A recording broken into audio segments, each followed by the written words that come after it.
भारतीय रियासत कर्नाटक के हासन जिला में 20 साला नौजवान ने ऑनलाइन ऑर्डर किए आईफोन के लिए रकम न होने पर मुबैना तौर पर डिलीवरी एजेंट को ही कत्ल कर दिया और लाश घर में छुपा दी। भारतीय मीडिया रिपोर्ट्स के मुताबिक हेमंत दत्त नामी नौजवान ने आईफोन ऑर्डर किया और जब डिलीवरी बॉय इसे देने आया तो हेमंत ने इसकी कमर में चाकू के वार से कत्ल कर दिया और लाश घर में छुपा दी। बाद अज़ां इसने लाश करीबी रेलवे स्टेशन पर जला दी और कत्ल का सबूत ख़त्म करना चाहा लेकिन नाकाम रहा। रिपोर्ट्स के मुताबिक 11 फरवरी को रेलवे स्टेशन के करीब से लाश के कुछ आसार मिले जिस पर पुलिस ने कार्रवाई का आगाज किया। मकतूल की शनाख्त 23 साला हेमंत नाइक के नाम से हुई जो ई कार्ट एक्सप्रेस में मुलाजमत करता था और इस रात वो सेकेंड हैंड फ़ोन डिलीवरी करने गया था। ताहम जब वो मुलजिम के घर पहुंचा और फ़ोन के लिए 46,000 रुपये का मुतालबा किया तो इसने हेमंत नाइक को कत्ल कर दिया और लाश को रेलवे स्टेशन के करीब जलाने से पहले 4 दिन तक अपने घर में छुपाए रखा।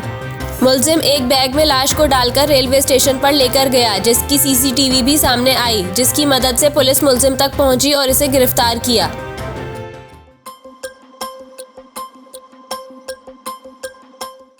पाकिस्तान शोबिस की मारूफ जुड़वा बहनों की जोड़ी ऐमन खान और मिनाल खान, दोनों के शौहर अपनी अहलिया की शक्लें एक जैसी होने के बायस अक्सर इन्हें पहचानने में गलती कर देते हैं।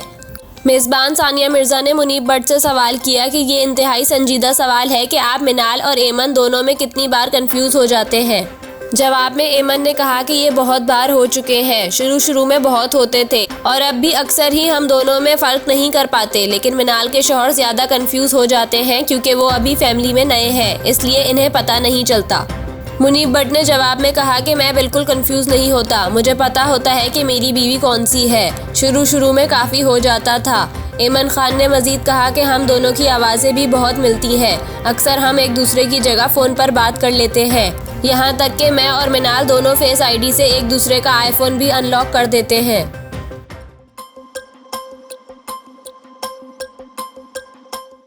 पाकिस्तान सुपर लीग में लाहौर कलंदर्स की जानिब से खेलने वाले बैटर फ़खर जमान ने अपनी टीम की बॉलिंग लाइन की तारीफ की है। HBL PSL में गुज़िश्ता शब कराची किंग्स और लाहौर कलंदर्स का मुकाबला हुआ जिसमें किंग्स ने कलंदर्स को बआसानी 67 रन से शिकस्त दी। कराची की इनिंग्स के दौरान कैमरे पर कमेंटेटर्स बाजिद खान और डीनी मोरेसन से गुफ्तगू करते हुए फ़खर जमान ने कहा कि मैच की पिच अच्छी लग रही है, अगर इस पर शाहीन का स्विंग नहीं हुआ तो इसका मतलब है कि पिच पर ज़्यादा स्विंग नहीं है। उन्होंने कहा कि कराची और लाहौर के दरमियान मैच हमेशा बड़ा होता है, दोनों टीम के खिलाड़ियों पर यकसा दबाव होता है, इसका अंदाज़ा क्राउड से ही लगाया जा सकता है क्योंकि क्राउड बड़ी तादाद में मौजूद है। फ़खर जमान ने एक सवाल के जवाब में कहा कि ये अच्छी बात है कि सारे फास्ट बॉलर्स हमारे पास हैं, अच्छा है कि मैं लाहौर के खिलाफ नहीं खेलता वरना शाहीन, हारिस और जमान का सामना करना पड़ता। कौमी बैटर का मजीद कहना था कि हमारी फास्ट बॉलिंग बहुत ज़बरदस्त है, हम इनकी बॉलिंग को एंजॉय करते हैं, अच्छा लगता है, ये हमारी तरफ है।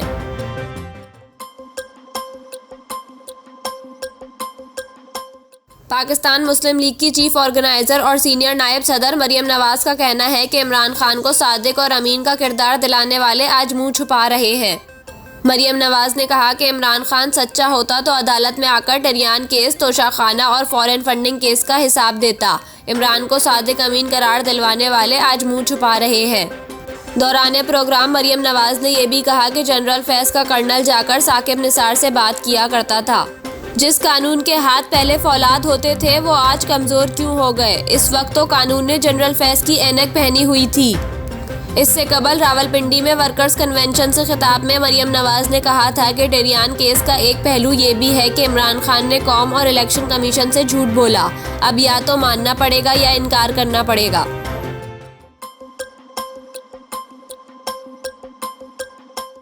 ट्विटर के बाद फेसबुक और इंस्टाग्राम के सार्फिन भी वेरीफाइड यानी ब्लू टिक वाले अकाउंट्स की फीस अदा करेंगे। मेटा के CEO मार्क ज़करबर्ग ने इतवार को ऐलान किया कि फेसबुक और इंस्टाग्राम के सार्फिन को ब्लू टिक की फीस अदा करना होगी। वेब पर इस्तेमाल करने वाले फेसबुक और इंस्टाग्राम सार्फिन के लिए अकाउंट वेरीफाइड कराने के लिए सब्सक्रिप्शन सर्विस $11.99 माहाना से शुरू होगी, जबकि आईफोन के सार्फिन $14.99 फीस अदा करेंगे।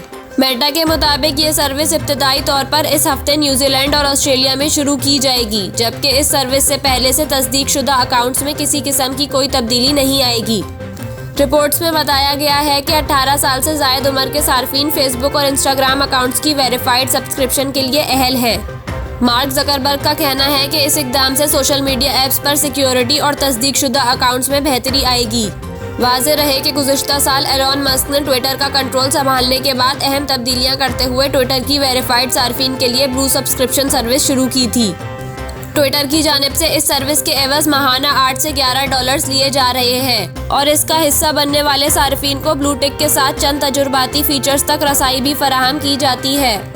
ट्विटर के मुकाबले में मेटा की ऐसी सर्विस के कामयाब होने का इम्कान ज़्यादा है, क्योंकि इंस्टाग्राम में भी सार्फिन के लिए प्रोफाइल को वेरीफाइड कराना बहुत मुश्किल होता है।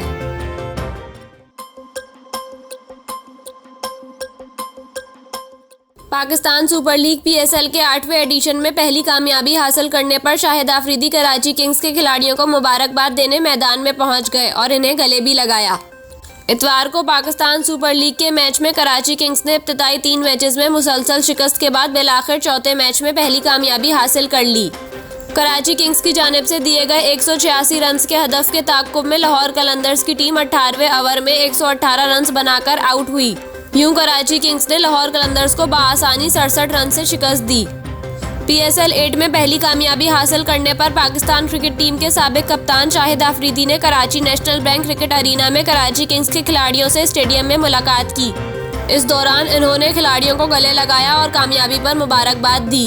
कराची में मीडिया से गुफ्तगू करते हुए शाहिद आफरीदी ने कहा कि कराची को PSL में रहना चाहिए। आज कराची किंग्स अच्छी टीम के खिलाफ जीती है।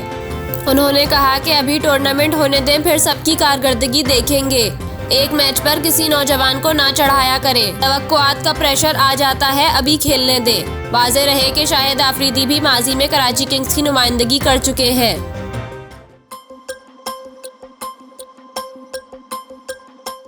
पाकिस्तान तहरीक-ए-इंसाफ PTI के रहनुमा अली अमीन गिंडापुर ने कहा है कि जो इरादा या शख्सियत इलेक्शन में एक दिन ताख़ीर का बायस बनेगा, इसे फांसी तक ले जाऊंगा। इमरान खान को निज़ाम में इस्लाहात का इख्तियार ना मिला तो वो बार बार असम्बलियाँ तोड़ता रहेगा।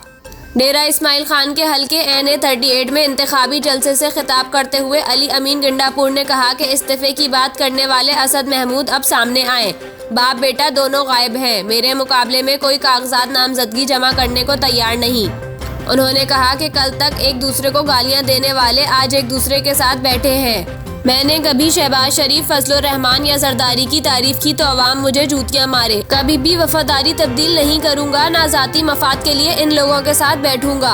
अली अमीन गंडापुर ने कहा कि इमरान खान को अमेरिका को अड्डे ना देने की सजा दी गई। हमने डॉलरों के लिए अपने बच्चे भी मरवाए और अफगानों के बच्चे भी मरवाए। लाख लानत भेजते हैं ऐसे डॉलरों पर जो दूसरों के बच्चों को मरवा कर कमाए जाएं।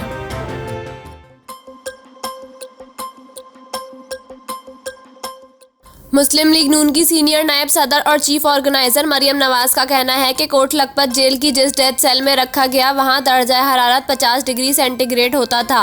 मरियम नवाज का कहना था कि मुझे सियासत में लाने वाले मेरे मुखालफीन हैं। अगर नवाज शरीफ के साथ ज्यादतियां ना होती तो मेरा किरदार सिर्फ इनकी मुआवनत का होता। मेरे वालिद हक पर हैं और इनके साथ ज्यादती होती रही। बहुत सारे मामलात पर पूरी जमात का इत्तेफाक राय नहीं होता। इनका कहना था कि बहुत बार नवाज शरीफ अपनी राय से पीछे हट जाते हैं और पार्टी की राय को मुकद्दम रखते हैं। पार्टी में 2 बयानिए तो रहे हैं, लेकिन दूसरा बयानिया रखने वालों को नवाज शरीफ के बयानिए की कदर आ गई है। मरियम नवाज का कहना था कि मुझे कोट लखपत जेल में एक डेथ सेल में रखा गया। मुझे 24 घंटे डेथ सेल में रखा जाता था। कोट लखपत जेल में फ्राई पैन को गर्म करके कपड़े इस्त्री किया करती थी। जेल के जिस डेथ सेल में रखा गया था वहां दर्जा हरारत 50 डिग्री सेंटीग्रेड था। उन्होंने कहा कि मैं कभी नहीं रोई, ना आवाम के सामने ना डेथ सेल में। वालदा के इंतकाल पर रोई थी और ब्लैकआउट हो गई थी। किसी ने सहारा दिया कि बीबी संभालें खुद को। जेल में एक रोज खबर मिली कि मियां साहब को अस्पताल मुंतकिल किया गया है, इस वक्त रोई। चीफ ऑर्गेनाइजर नून लीग का कहना था नैब के लोग छुपकर मेरी वीडियोस बनाते थे। जगह जगह माइक्स और खुफिया कैमरे लगे थे। पाकिस्तान की सियासत में कभी इतनी ग्राउट नहीं देखी। इनका कहना था फितरी तौर पर मैं मुंतकिम किस्म की इंसान नहीं हूँ। ज्यादतियाँ करने वाले आज खुद इबरत का निशान बने हुए हैं। वो 2018 से 2022 के अवाइल तक एस्टेब्लिशमेंट के कंधे पर सवार थे। मरियम नवाज का कहना था इमरान खान के मुकदमात सियासी नहीं हैं, बल्कि इमरान खान के मुकदमात संगीन जुराइम है।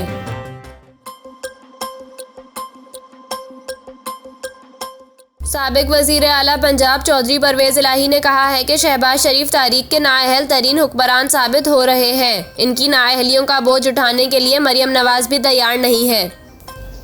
लाहौर में काफ लीग रहनुमा साजिद अहमद खान भट्टी से मुलाकात के मौके पर बात करते हुए चौधरी परवेज इलाही ने कहा कि पीडीएम की कोशिश है कि इक्तदार से चिमटे रहे, जिसके लिए इन्हें आइन शक्नी भी कबूल है। इनका कहना था कि इमरान खान के खौफ ने हुक्मरानों की नींदें हराम कर दी है। नून लीग में सियासी मैदान में आकर इमरान खान का मुकाबला करने की हिम्मत नहीं है। मुस्लिम लीग नून पंजाब खो चुकी है। पंजाब का सियासी मैदान भी इमरान खान के नाम हो चुका है। अब नून लीग का वहाँ कोई मुस्तकबिल नहीं है। चौधरी परवेज इलाही का मजीद कहना था कि मरियम नवाज की लंदन से वापसी पर दोबारा लॉन्चिंग भी नाकाम हो गई है। इस वक्त पाकिस्तान की सियासत का एक ही स्टार है, इसका नाम इमरान खान है।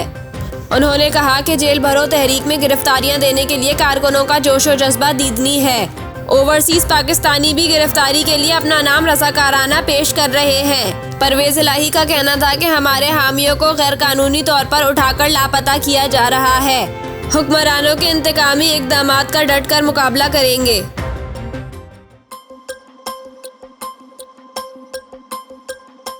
पाकिस्तानी ड्रामा इंडस्ट्री की मारूफ अदाकारा अनम फयाज ने इस्लाम की खातिर शोबिस इंडस्ट्री को खैराबाद कह दिया। कई मशहूर ड्रामों में अदाकारी के जौहर दिखाने वाली अनम ने इंस्टाग्राम पर एक पोस्ट के जरिए शोबिस इंडस्ट्री छोड़ने का ऐलान किया।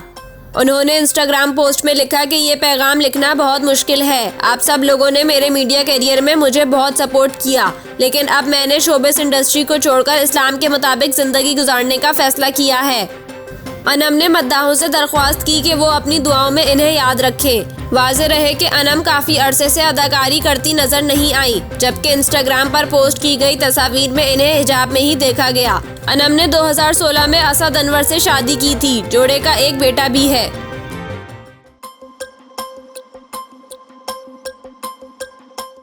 खैबर पख्तूनख्वा केपी असम्बली के बरवक्त इंतखाबात के मामले पर पाकिस्तान तहरीक इंसाफ पीटीआई की दरख्वास्त पर पेशावर हाईकोर्ट ने इलेक्शन कमीशन और गवर्नर से तहरीरी जवाब तलब कर लिया। पेशावर हाईकोर्ट में केपी असम्बली के बरवक्त इंतखाबात के लिए पीटीआई की दरख्वास्त की समाअत हुई। पीटीआई रहनुमा आजम सवाती, असद कैसर, शिबली फराज और शाह फरमान अदालत में पेश हुए। सूबाई एडवोकेट जनरल ने अदालत को बताया कि चीफ सेक्रेटरी ने आज जवाब जमा किया है। अदालत का कहना था कि गवर्नर ने जवाब जमा नहीं किया। गवर्नर हमें बता दें कि क्यों अभी तक तारीख नहीं दी। एडवोकेट जनरल का कहना था कि आइन के मुताबिक गवर्नर के पास तारीख देने का अभी वक्त है। अदालत ने कहा इस पर बाद में बात होगी। पहले तहरीरी जवाब दें कि खत के जवाब में गवर्नर ने तारीख नहीं दी। इलेक्शन कमीशन को अगर तारीख नहीं मिली तो क्या लाएअमल होगा। अदालत आलिया ने इलेक्शन कमीशन को भी तहरीरी जवाब जमा करने की हिदायत कर दी। दौरान समाअत पीटीआई के वकील ने लाहौर हाईकोर्ट का फैसला अदालत में पेश किया। वकील का कहना था कि इलेक्शन कमीशन गवर्नर और सदर के खतूत रिकॉर्ड पर मौजूद है। गवर्नर बहाने बनाकर तारीख नहीं देना चाहते हैं। अदालत ने इलेक्शन कमीशन और गवर्नर से तहरीरी जवाब तलब करते हुए जुमेरात तक समाअत मुलतवी कर दी।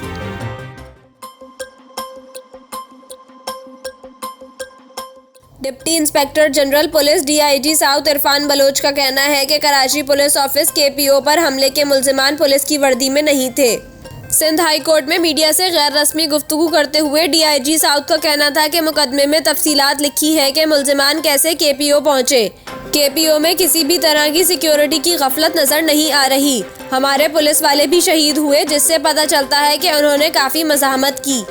इरफान बलोच का कहना था कि गफलत से मुताल्लिक कोई इंटरनल इंक्वायरी नहीं चल रही। दहशतगर्दों के सहूलतकारों की गिरफ्तारियां हुई हैं। तहकीकात जारी है। इतना बड़ा वाकया हुआ है, जाहिर है गिरफ्तारियां चल रही हैं। छापे भी मारे जा रहे हैं। इनका कहना था कि हतमी तौर पर कोई बात नहीं कही जा सकती। पुलिस भी छापे मार रही है। सीटीडी भी कार्रवाई कर रही है।